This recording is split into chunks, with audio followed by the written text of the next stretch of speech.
உலகெங்கிலும் வாழும் ஜோதிடம் டாக்ஸ் தமிழ் நேயர்களுக்கு அன்பு வணக்கம். நான் ஜோதிடர் குரு வரதராஜ பெருமாள் மற்றும் உங்கள் அனைவருக்கும் நம்ம நிகழ்ச்சியை தொடர்ந்து பார்த்து பேராதரவு குடுத்துட்டு இருக்கக்கூடிய நண்பர்கள், அன்பர்கள் அனைவருக்கும் தமிழ் புத்தாண்டு, பிரபவ ஆண்டு பலன்கள சொல்றதுக்கு தான் வந்திருக்கேன். அதுக்கு முன்னாடி உங்க எல்லாத்துக்கும் வாழ்த்துக்களையும் சொல்லிக்கிறேன். உலகெங்கிலும் வாழும் தமிழ் மக்கள் அனைவருக்கும் இனிய தமிழ் புத்தாண்டு வாழ்த்துக்கள். உங்களுடைய நல்ல நோக்கங்கள் எல்லாம் வெற்றியாகும் அப்படின்றதையும் சொல்லி இறை அருளால இந்த நிகழ்ச்சிய துவங்குறேன். மேஷம் முதல் மீனம் வரையான 12 ராசிக்காரர்கள். உங்களோட ஒவ்வொரு ராசிக்கும் இந்த ஆண்டு என்ன மாரி பலன்கள் கிடைக்கப் போகுது அப்படின்றத பார்க்க போறோம். டீட்டெயில் அனலைசிஸோட வந்திருக்கிறேன். அதாவது ஒவ்வொரு கிரகங்களும் கோச்சார கிரகங்கள், ஆண்டு கிரகங்கள், மாத கிரகங்கள் என்னென்ன நிலையில இருக்கிறாங்க. மேலும் வந்து கிரக மாற்றங்கள், முக்கியமான கிரக பயிற்சிகள் எப்ப இருக்கு. அத வச்சு என்ன மாரியான பலன்கள் நம்ம லைஃப்ல நடக்கப் போகுது அப்படின்றதெல்லாம் பார்க்க போறோம். தொடர்ந்து நிகழ்ச்சிய பாருங்க. நிச்சயம் உங்களுக்கு கண்டிப்பான முறையில பயனுள்ளதா இருக்கும். மீன ராசிக்காரர்களுக்கு இந்த தமிழ் புத்தாண்டு மிக சிறந்த உன்னதமான யோகங்கள அள்ளி கொடுக்கக்கூடிய ஒரு அற்புதமான காலமா இருக்க போகுது. காரணம் என்னன்னா, உங்களுடைய ராசிநாதன் குரு இந்த ஆண்டு 12 ஆண்டுகளுக்கு பிறகு தன்னோட உச்ச வீடான கடக ராசிக்குள்ள போறாரு. உங்க ராசி அதிபதி குரு பகவான், அவர் உங்க ராசிக்கு மட்டும் அதிபதி இல்ல, உங்களுடைய தொழில் ஸ்தானத்துக்கும் குரு தான் அதிபதி.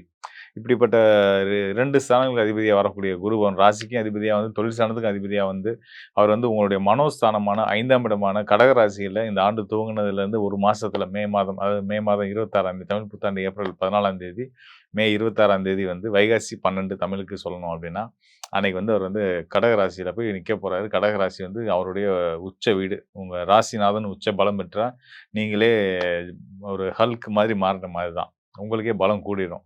"நீ வாடா எதையும் பார்ப்போம்டா" அப்படின்ற ஒரு தைரியமும், தன்னம்பிக்கையும் உங்களுக்குள்ள வந்துரும். ஆ துணிஞ்சு எதையும் செய்யக்கூடிய ஒரு ஆற்றல் வந்துரும். பொதுவா வந்து மீன ராசிக்காரர்கள் வந்து நேர்மை, உண்மை, நியாயம், தர்மம், பணிவு எல்லாத்தையும் தன்னோட இயற்கை பண்பா கொண்டவங்க தான். அப்படிப்பட்டவங்களுக்கே வந்து ஒரு சாது மிரண்டா காடு கொள்ளாதுன்ற அளவுக்கு உங்களுக்குள்ள இனி நாமளா நம்ம வாழ்க்கையான்னு பார்த்துருவோம், பிரச்சனையான்னு பார்த்துருவோம் அப்படின்னு சொல்லிட்டு போராட தயாராயிட்டீங்கன்ற மாரி நம்ம தெரிஞ்சுக்கலாம்.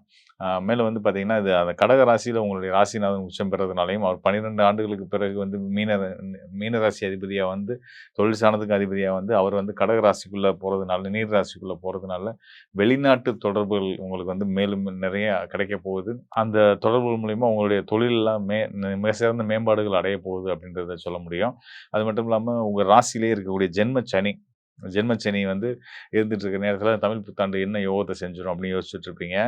அதெல்லாம் இருந்தா கூட ஜென்ம சனியா இருந்தாலும், ஜென்ம சனியா இருக்கக்கூடிய என்ன இருந்தாலும் கூட, ஜென்ம சனிக்கு குருவுடைய பார்வை கிடைக்கப் போகுது. குரு பார்வை சனி மேல விழுகும்போது, அந்த சனிக்கு சுபத்துவ தன்மை ஏற்பட்டு, சனி உங்களுக்கு நல்ல பலன மட்டும் தான் குடுக்கப் போறாரு. சனி மாற்றங்கள கண்டிப்பான முறையில வாழ்க்கையில குடுத்துட்டே இருப்பாரு. ஜென்ம சனி அந்த வேலைய செய்யும். வேலை இழப்ப குடுத்து, நல்ல வேலைக்கு உங்கள கொண்டு போய் வேலை இழப்ப குடுத்துருச்சேன்னு சொல்லி, ஆல்ரெடி வேலை இல்லாம இருக்கிறவங்க, வேலை வாய்ப்பு தேடிட்டு இருக்கவங்களுக்கெல்லாம் வந்து நல்லதொரு வாய்ப்புகள், வருமான வாய்ப்புகள் கிடைக்கப் போகுது அப்படின்றத சொல்லலாம். என்ன இருந்தாலும் சரி, உங்களுக்கு எப்படினாலும் சரி, பொருளாதாரத்தில எந்த குறைபாடும் வராது. அதனால பண விஷயத்த நெனச்சு பயப்படவே பயப்படாதீங்க. வரவுக்கு மீறின செலவு இருக்கு. எப்படி சமாளிக்க போறேன்னு தெரியலன்னு மனக்கவலையில, சங்கடங்கள்ல இருந்துட்டு இருப்பீங்க. ஒண்ணும் ஒரி பண்ணிக்கிறாதீங்க. முருகனோட அருள் பரிபூரணமா, கந்தனுடைய அருள் உங்களுக்கு நல்லா இருக்கிறதுனால, கூடுதலா குரு அருளும் சேர்றதுனால, குரு பார்வையும் உங்களுக்கு கிடைக்கப்போறதுனால, குரு உச்சம் பெறப் போறதுனால, இந்த தமிழ் புத்தாண்டு உங்களுக்கு மிக சிறந்த முன்னேற்றங்கள நீங்களே உங்க வாழ்க்கையில, நம்ம வாழ்க்கையில தான் இந்த ஆச்சரியங்கள்லாம் நடக்குதா? அப்படின்னு வியந்து உங்கள கிள்ளி பார்த்துக்கிற அளவுக்கு நல்ல விஷயங்கள் நடக்கப் போகுது அப்படின்றத தெரிஞ்சுக்கங்க. உங்களுடைய தன, குடும்ப, வாக்குஸ்தானத்தில அ உச்சம் பெற்ற சூரியனோட சுக்கிரன் இணைவு பெற்றிருக்க நிலையில இந்த தமிழ் புத்தாண்டு துவங்குறதுனால, நீங்க சொல்றதெல்லாம் எல்லாத்துக்கும் நல்லதையும், உங்களுடைய பொருளாதார தன நிலைகள்ல நல்ல முன்னேற்றங்களையும் ஏற்படுத்தி தரப்போகுது. ஒரு சிலருக்கு கண் சம்மந்தப்பட்ட, பார்வை சம்மந்தப்பட்ட தொந்தரவுகள் குடுத்து, அது சரியாகறதுக்கான வாய்ப்புகள் இருக்கு. சரியாயிடும் அப்படின்றத உறுதியா சொல்ல முடியும். சின்ன சின்ன தொந்தரவுகள் வரும். அத அப்பயே ஆரம்பத்திலே பார்த்து சரி பண்ணிக்கிறது உங்களுக்கு நல்லது அப்படின்றத தெரிவிச்சுக்கிறேன். அ அப்புறம் இந்த ஆமா. அது போக வந்து பார்த்தீங்கன்னா, திருமண வாழ்க்கைன்னு வரும்போது வந்து பார்த்தீங்கன்னா, மனம் விரும்பினவங்கள திருமணம் முடிக்கக்கூடிய யோகம் இருக்கு. காதல் திருமணம் கைகூடும் அப்படின்றத சொல்றேன். மேலும் வந்து திருமண உறவுல இருக்கிறவங்க ஆல்ரெடி கணவன் மனைவியா வாழ்ந்துட்டு இருக்கக்கூடியவங்களுக்குள்ள இருக்கக்கூடிய மன முரண்பாடுகள் எல்லாம் சரியாகி, ஒருத்தருக்கு ஒருத்தர் நல்ல ஒரு புரிதல் ஏற்பட்டு, நல்ல ஒத்துமையோட இருக்க போறீங்க. ஒருத்தரோட வெற்றிக்கு இன்னொருத்தர் சப்போர்ட்டிவா இருக்க போறீங்க அப்படின்றத சொல்லலாம். மேலும் வந்து பார்த்தீங்கன்னா, தொழில் சார்ந்த விஷயத்திலுமே சரி, உங்களுக்கு உங்களுக்கும் உங்களுடைய பங்குதாரருக்கும், பார்ட்னருக்கும், உங்களுக்கும் உங்களுடைய வாடிக்கையாளருக்கும் நல்ல ஒரு நட்புணர்வு ஏற்பட போகுது. அதன் மூலியமாவும் உங்களோட தொழில்ல நல்ல வளர்ச்சிகள் கிடைக்க போகுது அப்படின்ற மாரி தெரிஞ்சுக்கலாம்.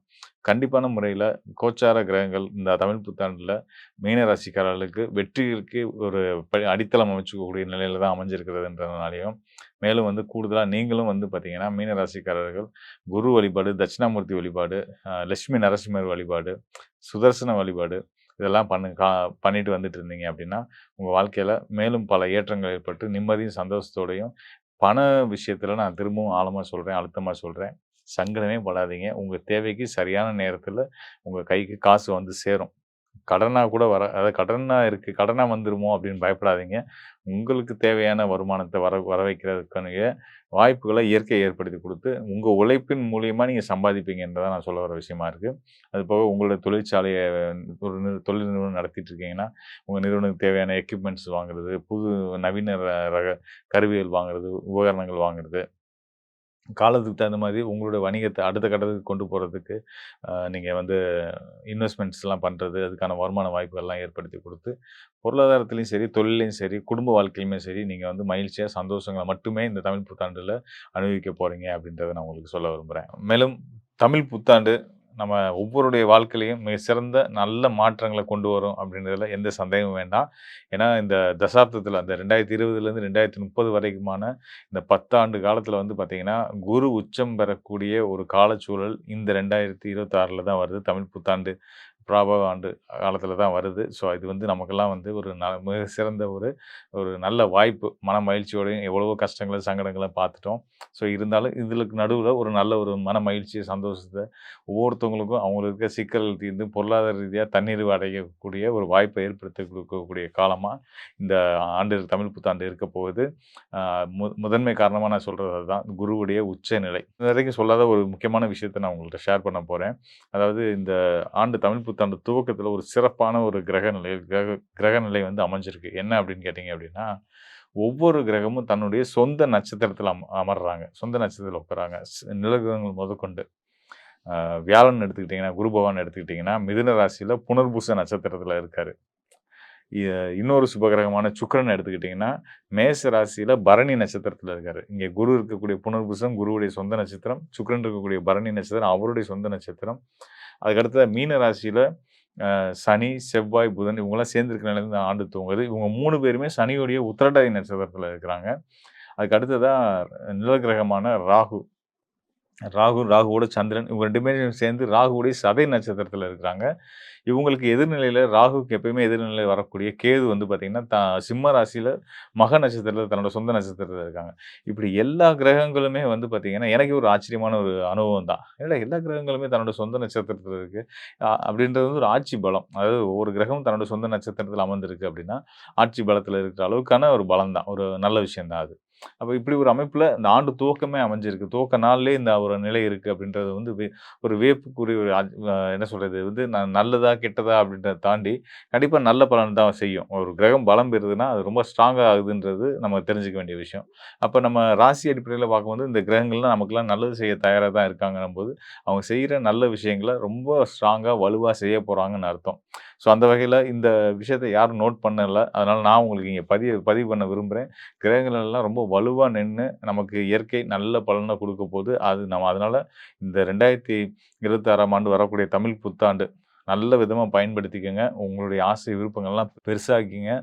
"உழுவதெல்லாம் உயிர் உள்ளல்" அப்படின்னு எண்ணங்கள் நம்ம எல்லா எண்ணங்களும் பெருசா இருக்கட்டும். "பெரிதினும் பெரிதுகள்" அப்படின்ற அடிப்படையிலயும் வந்து பார்த்தீங்கன்னா, நீங்க நெனைக்கிறது எதுவாயினும் அது எல்லாத்தையும் சாத்தியப்படுத்தி குடுக்குறதுக்கு கிரகங்கள் நவகிரகங்களும் நமக்கு வந்து சப்போர்ட்டிவா இருக்காங்க அப்படின்றத தெரிஞ்சுக்கணுன்றதுக்காக இந்த விஷயத்த நான் சொல்லியிருக்கிறேன்.